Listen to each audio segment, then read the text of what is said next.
আপনারা একটু সামনে চলে আসবেন।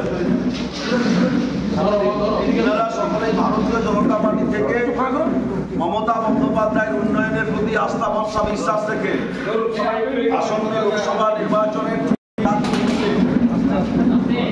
সর্বভারতীয় তৃণমূল কংগ্রেসের পতাকা হাতে নিয়ে তৃণমূল কংগ্রেসের রাজনৈতিক কর্মী হিসাবে মমতা বন্দ্যোপাধ্যায়, অভিষেক বন্দ্যোপাধ্যায়ের আদর্শকে মানুষের কাছে পৌঁছে দিয়ে তৃণমূল কংগ্রেসের কর্মসূচিতে আগামী দিন থেকে সামিল হবে।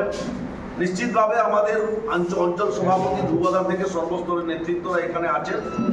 যারা লোকাল নেতৃত্ব আছেন সকলেই ঐক্যবদ্ধভাবে সকলকে সাথে নিয়ে রাজনৈতিক সহকর্মী হিসাবে উপযুক্ত মর্যাদা দিয়ে আগামী দিনের রাজনৈতিক কর্মসূচি সংগঠিত করবে। তৃণমূল কংগ্রেস জিন্দাবাদ।